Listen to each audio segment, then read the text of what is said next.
अध्यक्ष महोदय, धन्यवाद मुझे आज बोलने का अवसर देने के लिए।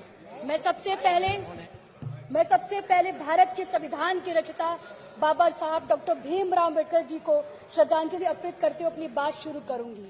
भारत का संविधान दुनिया का सबसे विस्तृत, सुंदर और अनोखा संविधान है।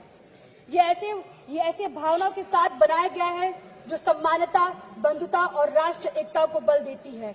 आज जो मैं यहाँ खड़ी होकर अपनी बात कर रही हूँ, यह शक्ति हमें हमारे संविधान ने दी है। हमें गर्व है कि हमारी पार्टी के स्वर्गीय मुलायम सिंह जी और हमारी पार्टी के अध्यक्ष श्री अखिलेश यादव जी हमेशा संविधान के मूल्य की रक्षा की और सामाजिक न्याय के लिए संघर्ष किया। हमारे देश में हर नागरिक, चाहे जाति या धर्म कोई भी हो, खुद को सुरक्षित और शामिल महसूस करता है। लेकिन आज के दिन हमें यह सोचने की जरूरत है कि क्या हम संविधान के आदर्शों के अनुसार चल रहे हैं। 2014 से पहले भारत धर्मनिरपेक्षता, समानता और न्याय के प्रतीक था। 2014 से पहले सभी सरकारों ने संविधान का आदर किया था, लोकतंत्र, धर्मनिरपेक्षता को सुरक्षित रखा। पिछले 10 वर्षों से जब से एनडीए सरकार सत्ता में आई, इस सरकार ने संविधान की संस्थाओं पर निरंतर आघात करना जारी रखा। विकास के वादे पर विनाश की एक अंतहीन कथा रखी है। सरकार की नीतियां एक धर्म और प्राथमिकता देकर धर्मनिरपेक्षता को कमजोर कर रही है। असहमति जताने वाली को देशद्रोही कहा जाता और उनके खिलाफ हिंसा या धमकी को सही ठहराना आर्टिकल 19, आर्टिकल 21 सीधा उल्लंघन है। तुम्हारी फाइलों में गांव का मौसम गुलाबी है, तुम्हारी फाइलों में गांव का मौसम गुलाबी है, मगर ये आंकड़े झूठे हैं और ये दावा किताबी है। 2018 में लाए गए इलेक्टोरल बॉन्ड ने राजनीतिक फंडिंग में पारदर्शिता को खत्म किया, जिसे सुप्रीम कोर्ट ने असंवैधानिक बताया। कंट्रोवर्शियल कृषि कानून ने किसानों का विश्वास तोड़ा, उन्हें रद्द किया गया, लेकिन किसानों की समस्या आज भी अनसुलझी है। मंदिर मस्जिद के नाम पर संभल जैसे नए नए विवाद को जन्म देकर समाज में निरंतर घृणा और नफरत का माहौल पैदा किया जा रहा है।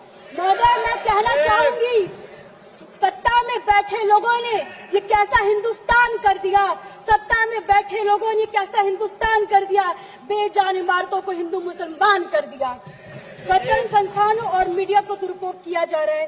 दलित की बेटी का अपहरण होना, उनका रेप कर दिया जाना, उनके शव को पुलिस द्वारा रात को पेट्रोल डालकर जला दिया जाना, उनके घरों में आग लगा दिया जाता, सभी घटनाएं 70 वर्ष के बाद भी हो रहा है। यूपी सरकार ने ESM लागू कर हड़ताल पर रोक लगाया है। राज्य में कोई भी कर्मचारी आज 6 महीने तक हड़ताल नहीं कर सकता है। साल 2014 से पहले तक जितने भी चुनाव हुए उन पर कभी उंगली नहीं उठी है, परंतु पिछले कुछ वर्षों में जिस प्रकार ईवीएम पर उंगली उठी है, मत के साथ हेरफेर की बात समझ में आज सामने आई है। इससे निश्चय मतदाताओं के मन में भ्रम पैदा हुआ है। मैं आप सभी से आग्रह करती हूँ कि पिछले 10 वर्ष में ध्यान दें। यह ऐसा दशक रहा जिसमें हमारे संविधान जो हमें एक राष्ट्र के रूप में जोड़ता है, को कमजोरी करने की कोशिश की जा रही है। हर दिन हमें ऐसे काम और नीतियों देखने को मिलता है जहां अधिकारों और स्वतंत्रता को छीनने का प्रयास कर रहे हैं। हमें याद रखना चाहिए कि हमारे प्रियम्बल ये हमारे सामूहिक सपनों और मूल्य का प्रतीक है। ये जस्टिस, लिबर्टी और इक्वालिटी की बात करते हैं। ये केवल शब्द नहीं है, बल्कि हमारे लोकतंत्र की नींव है। ये सिद्धांत हर नागरिक के सम्मान और गरिमा से जीने का अधिकार सुनिश्चित करने के लिए बने हैं। समाजवादी पार्टी पिछड़े, दलित, अल्पसंख्यक समुदाय के साथ मजबूती से खड़ी है।